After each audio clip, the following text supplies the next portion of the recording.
Hello Earthlings, ultraviolet Robert from the Bronx here. Today we're going to get into the edge in bigger boxing, and that edge being 3 useful kicks that you can use in a life-threatening situation or to up your boxing game outside of the ring. Because unfortunately, if you only got your hands, you're kind of a one-dimensional fighter. You want to go more towards a complete fighter. So we're going to start off with the front kick, and you got the snapping and you got the pushing front kick.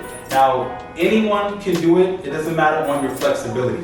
When you're doing the front kick, you got to make sure your hips are somewhat square with the opponent. You're keeping those hands up, and you're going to bring the knee up. And after you bring that knee up, you snap right into either the person's stomach, the thigh, or the knee. It's going to do a lot of damage.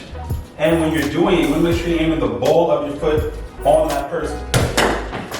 Now, my hand has to drop to increase the leverage and the power of that kick. So I know you'll be like, oh, just keep your hands up as you know it, doing it. But no, that isn't proper.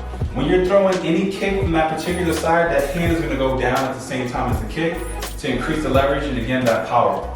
So you do it with the lead leg.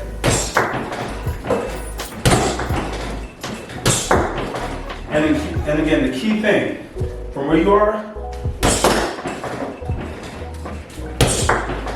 just simply bring it up, ball of your foot makes contact, right back to the guard. You're moving around, you can do feints, and go right into that snap kick, either into the thigh, pelvis, a little completely off. Now, the second variation of the snap, which would be the push kick. The push kick, aka the Sparta kick, is extremely powerful when executed properly. I always say it's best when the person is lunging in forward.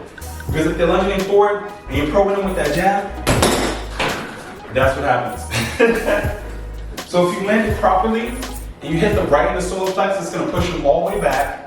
And then they have to gain their ground again. And then you can do whatever you need to do to stop the threat right there. So you can do it with that back leg, or you can do it with that lead leg. But the thing is, when you're doing it, just like the snappy motion, you want to thrust your hips forward at the same time. You bring that leg up and into the target.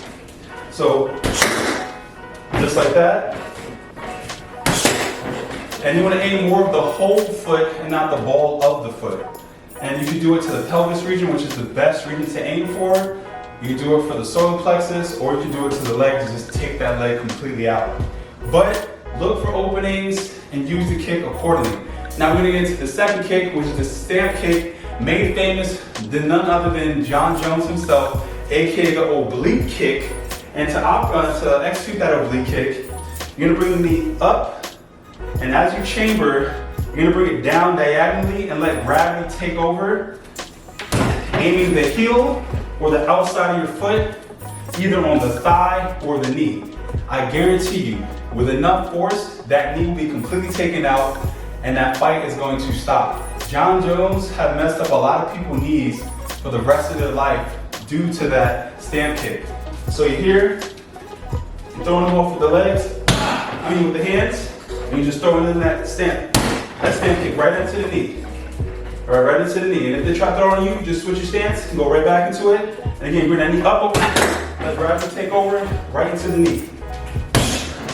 It's a very useful kick when executed properly. Plus, most people are going to be thrown off to what you're trying to do in that moment. They're going to think you try to do a kick to the stomach. And then that's what throws them off. Get that kneecap, hyperextended, game over. They're never going to be the same again. Now the third and final kick, made famous by the lethal Muay Thai fighters. And they got lethal weight, which is like an advanced version of Muay Thai. They're deadly leg low kicks. Now when you're executing this low kick, you have to be a little bit more square, but you still want to maintain that box stance, but you want to have your foot facing more of the target and your hips open.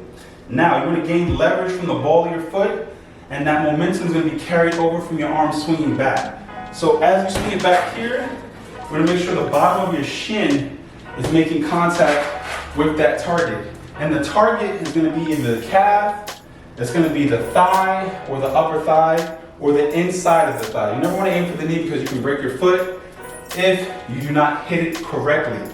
But if you do make good contact, and depending on how you hit that knee can be dented in and that leg is never the same again. So again, you're going to step, and as you step, you're going to throw your hips over and swing it like a bat. So I'm here, keep my hands up. You switch.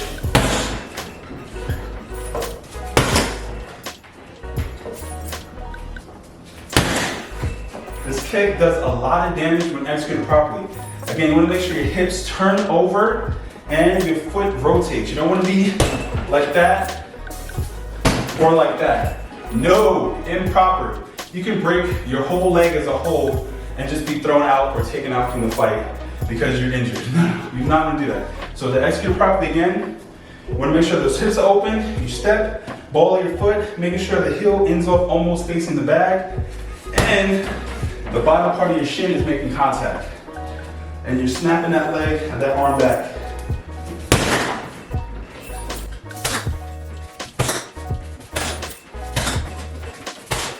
Right back to that stance. Hopefully this helps, but if you like the video, please subscribe. Other than that, peace and love, everyone.